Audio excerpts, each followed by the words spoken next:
ra mà in u le nào te in rong bol quy te le anh chú le te ne nó chả chú le na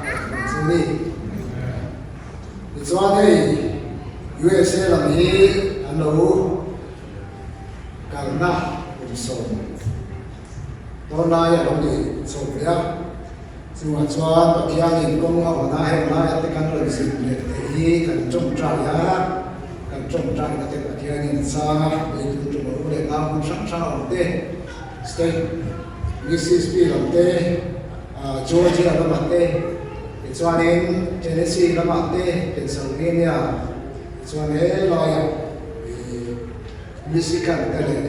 là ya chắc chắn cũng làm te em làm te kan lo cho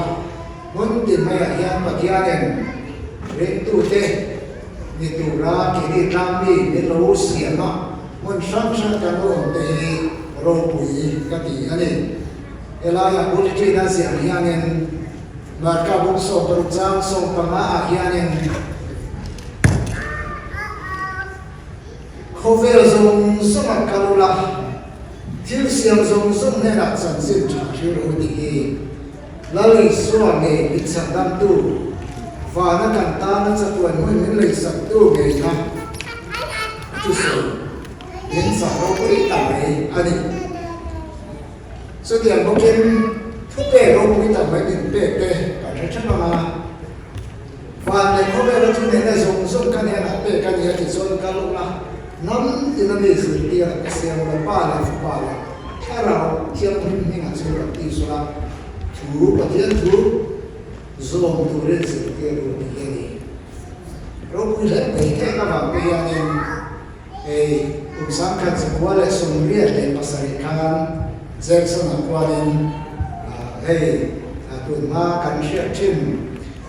RC Pro lấy các class mà sẽ bên nhà số tiền số nào sẽ để mấy cô ăn tìm ra cho nên và khi anh tụi cái rồi sẽ ra bị đây nông cạn suya cạn phê lấy nào nó sẽ ra bây giờ thằng ấy để mà bây giờ là bạn mình nói anh dân xin để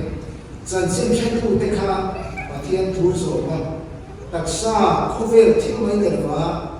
thay ra trong người ra em còn số nhiều ngoài số hàng sẽ em mấy này rộng tiền hơn thì là cổ rằng cái hàng sản chỉ đi sai Christian anh ấy cho nên in life was it to ring money cross was it to ring nên là sự thiếu hàng sản là một sự và thiên thu cần chia ai số một là cắn sản lịch sử cắt điện cái khác cái mà thằng nó sẽ bị em mà giờ này làm gì anh em cái gì ra cái nó muốn nói cái này ram cả cho nó đi xem qua lại cái này có ram har sắc tồn đào tụ cái khác chuyện đâu đến đồn bút nhá cái mà như ngày con cái ngày con mà là sự làm dân sinh trả những cái tên cái mà nó rất thích mong xiên cái mà đi cái nhân sự sự luôn thì mà sẽ bắt đầu sang nên cảnh xúc của cái nào cái cảnh xúc của thằng cảnh xúc thế bây giờ là cảnh cái là cái phật thung cái này cảnh phật lai cái lai siêu là mình gì Bible siêu cái lai cái này sống của cái này yang dia orang kan Allah làm siêu là mình orang satu ver kan cenderung kan dia bela era mayan kan paya orang suara suatu kabar kita kabar kita di orang dia dia first pada di orang Elijah Jackson Mississippi kan mana era mayan masih dia ve cùng le son và thêm sau dia boleh dia kalau orang pensiun result trong là rất thiệt cái này xí rồi sau trong cái là trong xí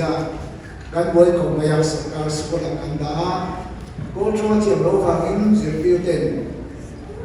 đồ cản giúp bảo anh tìm đi ra punishment cái này ama nghe này social hạt ế tên cả ama feel box năm tổ liền ta bắt được sự khác cả đi và thiên ta là đi sang về nát anh em bắt được sớm Amerika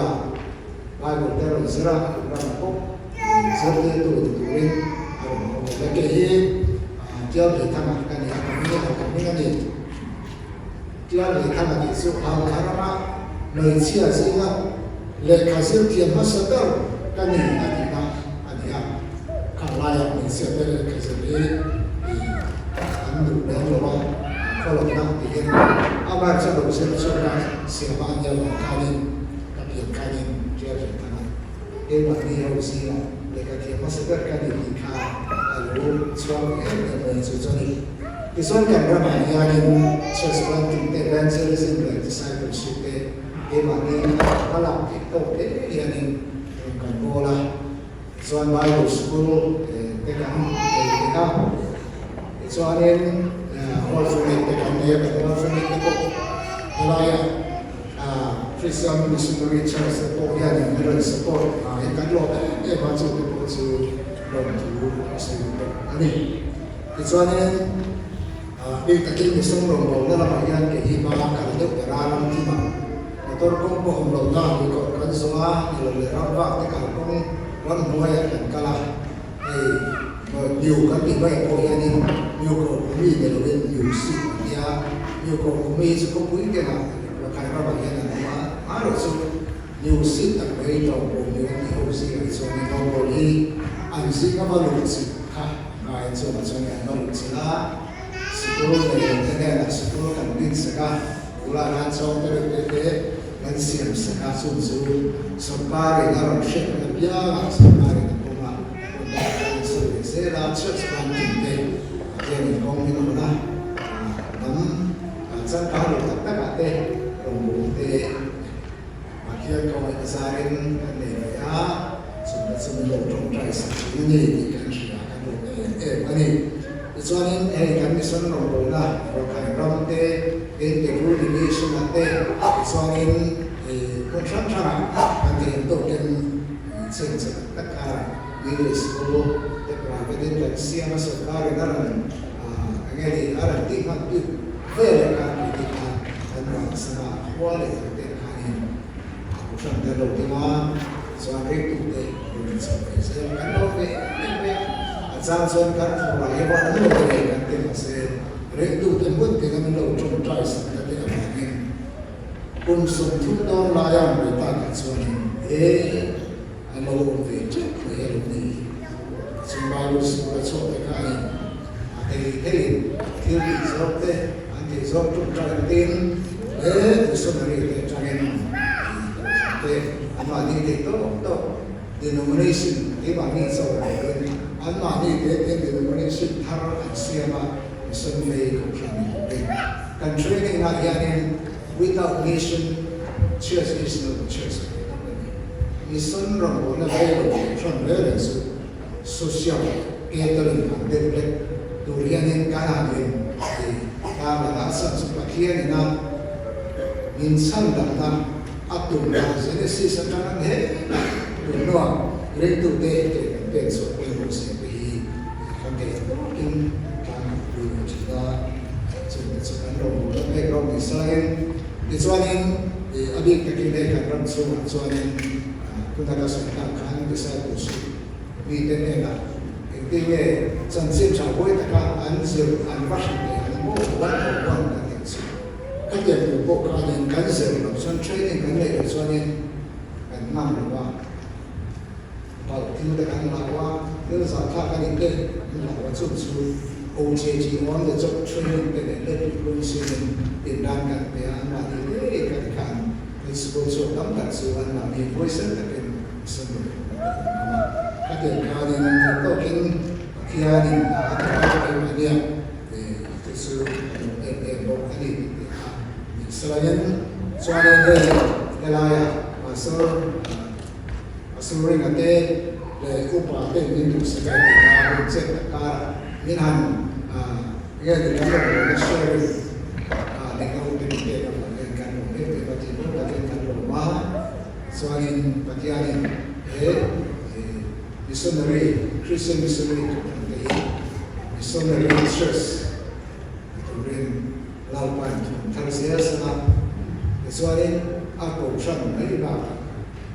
mở tiền tên này là thật xa ra rằng là khi xa anh là trang liền sẽ thực hiện Vấp Hiền Sẽ. Amen.